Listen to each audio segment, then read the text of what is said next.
Hey guys, Lauren here. Today I decided that I'm ready to share our miscarriage story with you.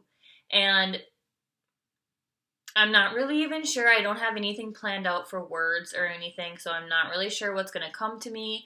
But I am floored by how many women have reached out to me after we have had this miscarriage and just the losing of Levi Marcus, how many people go through this and how many people get stuck in this dark, depressed state.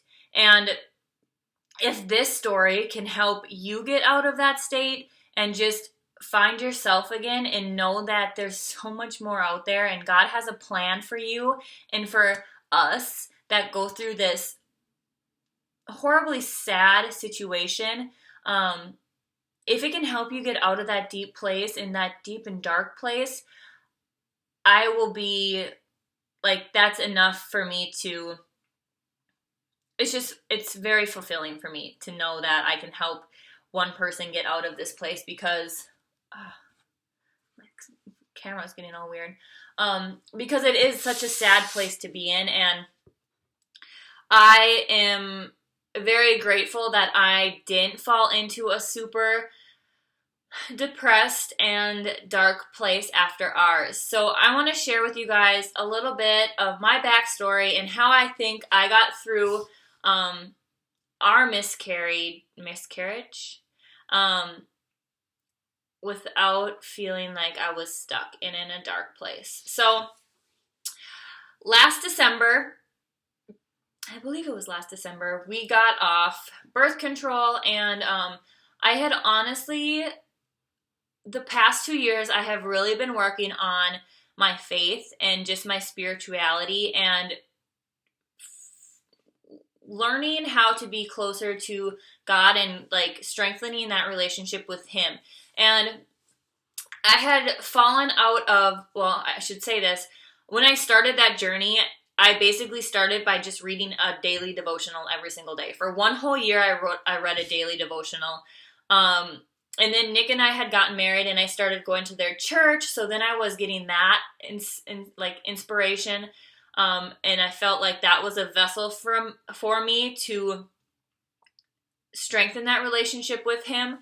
And then slowly I started to read the Bible after we got married, and it was kind of a weird thing for me because I am not one of those. I never did it before, so it was kind of a new experience.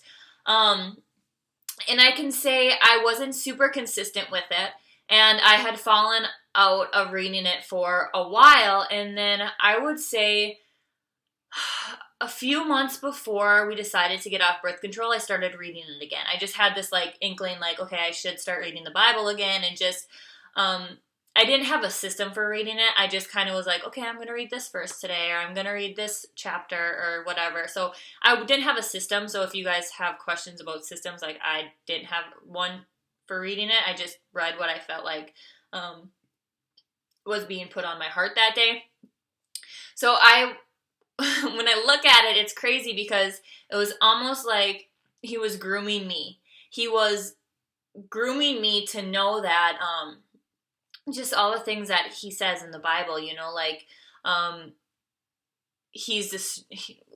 have strength with Him, and just all these things that you learn from that. So I'd started doing that daily, and then in December of 2014, yes, last December, we got off birth control, and we found out we were pregnant literally like 2 weeks.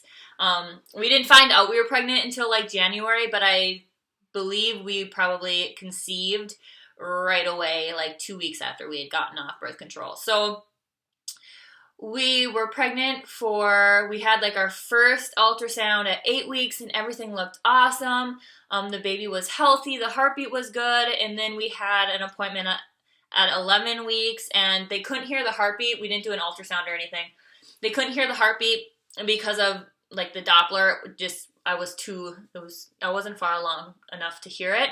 And then that week that Thursday we had left to go out to Montana and we drove, and it's like a 14-hour drive to go out to Montana to see my brother because we hadn't seen him since like October. And that morning I started spotting. And I did a ton of research while we were driving because I was like, what the heck? Should I go to the hospital?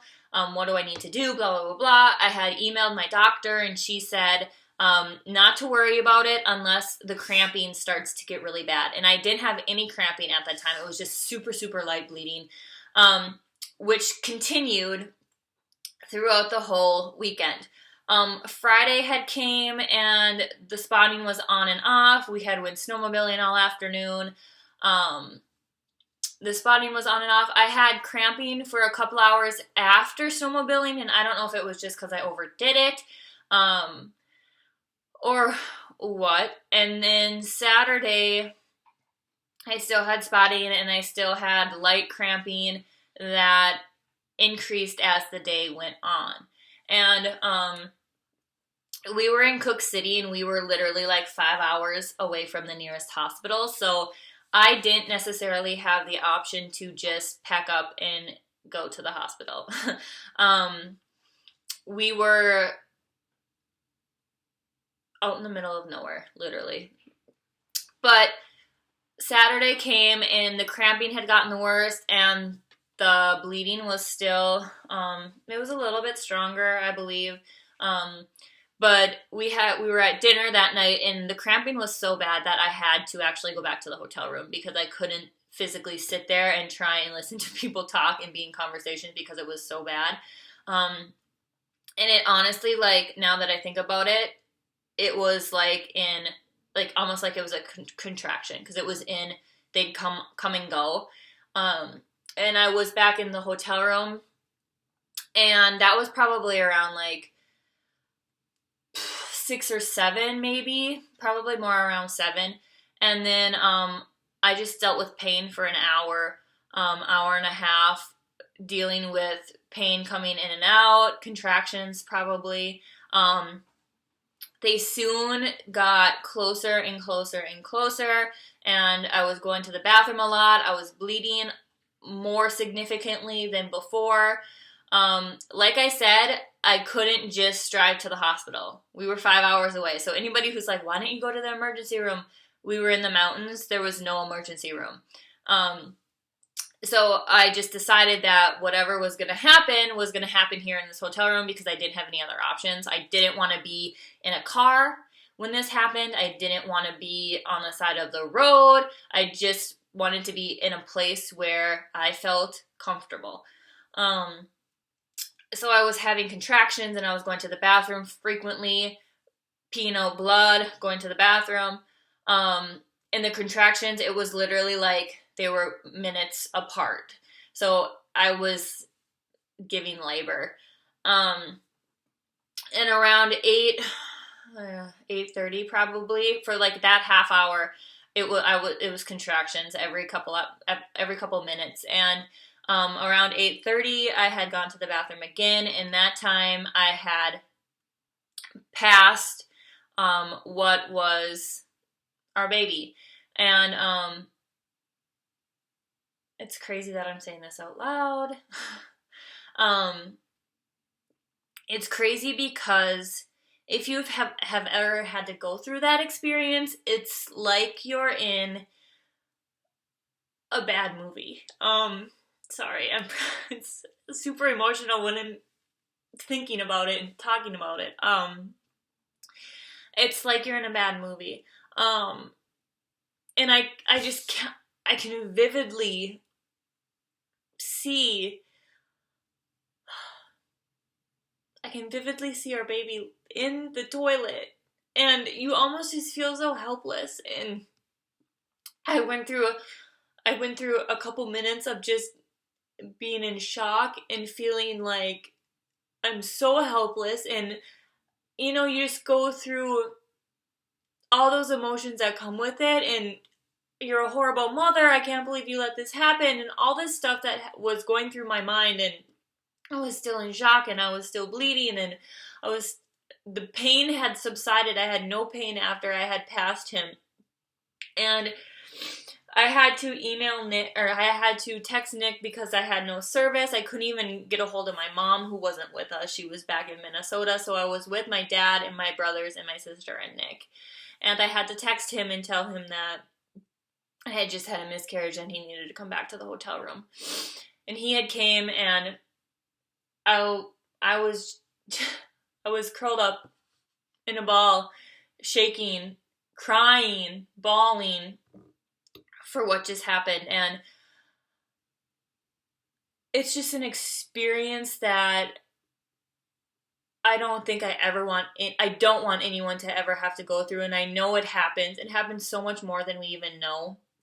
But after that, I truly thank God that Marcus had been living there, and he knew so many people, because he went and got they had volunteer EMTs, and they came and they checked my vitals, and then they got an ambulance, and we spent the next 5 hours in an ambulance on the way to the hospital. And to be honest, the hardest part of the whole thing after I had passed Levi Marcus was watching my family be in that much sadness.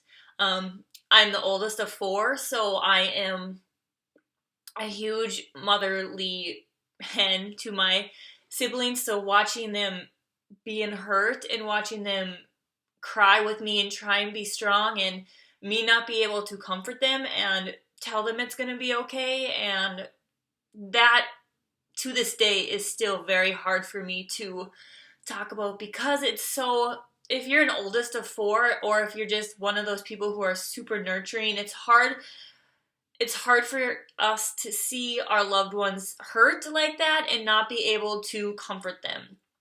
And that was really hard. So we spent the next 4 or 5 hours in an ambulance onto the hospital, and when we got there, they did blood work, and I had an exam, and everything looked fine. They didn't really have any reason for why it happened. I had passed my, what would it have been? I'd passed everything, so I didn't have to get like a DNC or anything like that either, which I praise to God that I didn't have to do that. But we passed everything, and they didn't really have any reasons, because they said the baby looked extremely healthy, so it had nothing to do with him, unless it was something genes like inside that they couldn't test. But he said that my I can't even think of what it's called right now, but that the sac had a black hole on it, so I don't know if that had something to do with it, but I honestly am at a point where I don't even need to know why it happened. It just happened. And so we got to take him home with us, and the next day we brought him to out to the land that my parents own, and we had buried him. And I know I get sad and emotional talking about it, but honestly, talking about it more helps me cope with it. And I know there's a lot of women out there who don't talk about it. And I urge you, if you don't have anyone to talk to about it, please reach out to me, because you shouldn't have to go through all these feelings and all the emotions by yourself. You need to have people praying over you. You need to have people to talk to and to give you a hug when you need a hug, and to just be that sounding board when you're having those days that you just feel sad. I went through those days, and I can honestly say the thing that got me through the most was just diving into personal development. And I know it sounds so cliche, but my mindset was in a place where I look at the positive in everything. I'm a natural optimistic person. Like, I always find the positive in everything. And even though this was a negative situation, I found the positive in it. And it needed to happen for our family. I truly believe it brought me and my siblings so much closer than we were before. Not that we weren't close before, but it just brought us closer. It gave us that bond. I now am able to be able to be that person that people can go to when they need somebody to talk to about their situation and their miscarriage situation. And God knew what he was doing. He had a reason for it, and whether or not we ever find out what that reason was, I truly believe that it happened for a reason. And whether he's using me, which I truly believe he's using me for, just an inspiration into helping other people get out of that deep, dark place that you can fall into after a situation like that. I know he's gonna bless us with a baby, and it's gonna probably happen before we even know it. And I just think there's so many women get in that dark place and they think, why me? And life isn't fair, and if God is for good, why would he cause this to happen? But we need to look at it's happening for a reason, and whether we know that or not, we need to know that God has a bigger plan than ours. Our plan it's not even close to what his plan is for us. And we can't know that plan, but we need to know that his plan is so much greater and so much bigger than what our plan is. And that helped me get through a lot of the emotions and a lot of the sadness that I was feeling right away. I just knew his plan was bigger than my plan. He had a reason for it. I didn't know that reason yet, but I knew he had a reason for it. And I'm okay with that. I'm okay knowing that he has a plan for me that's bigger than what I can even know. And I urge you, if you are going through a situation that I went through and you're feeling, why me, feeling stuck, feeling like it's not fair, think about the reason it's happening. Think about there's a bigger plan out there for you that God has, and you know, it might not seem fair right now, but in the long run, it's happening for a reason. And for me, I dove into a lot of spiritual personal development books. I dove into a lot of books that helped me feel closer to him, so I knew that it was happening for a reason. A lot of books that talked about his plan and that we don't know what his plan is for us, but we know it's bigger than him. A lot of books, Joel Osteen is one of my favorite ones right now, just talking about it's our time, and we just have to be open to knowing that things happen for a reason. And I know if you're not super spiritual, it's hard to wrap your brain around, but just trust me, it's happening for a reason, and it will get better, but you cannot dwell on the negative of it. You have to keep moving forward. You have to work on yourself. You have to better your insides. Since then, I have worked on myself so much harder. My body is probably in the best, I don't want to say shape, but it's in the best that it's felt in a long time, because I did a cleanse. I cleaned out my insides. I've been off birth control for almost 6 months now, so I have all that out of my system. It's where it needs to be able to have a healthy baby now. And, you know, I just think about who knows what could have happened if we did have a baby and Levi Marcus came to us. We just don't know. And you just have to look at it in the positive, and I know it's hard. And if you struggle with that, please, I urge you to come and reach out to me. I know this video is super long. But if you have questions or you just need somebody to talk to, please let me know. I am here. I've been through this situation that I honestly pray that no one has to go through. And there's so many of us out there who go through it, and it's truly sad how many people don't talk about it. I know it takes a lot of courage to talk about, and I truly believe that God has been building me up with courage, and before this had even happened, so I could share my story with you, and you could feel that connection with me to reach out to me if you need help.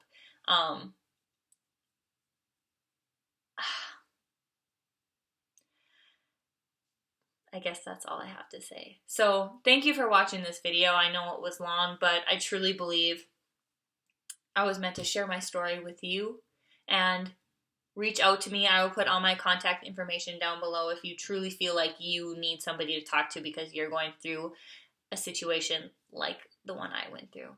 And remember, God has a plan that's bigger than us. He has a plan for you to prosper, and a plan of abundance, and a plan of happy and healthy. And we just have to be okay with the negative things that happen if we're looking at the positives of those. So thank you for watching this video, and I truly, truly, truly hope you find peace in your loss, because if you're not peaceful in your life, losses are going to keep coming. So be peaceful with what has happened. And thank you for watching my journey and sharing this with me. And I'll talk to you guys later.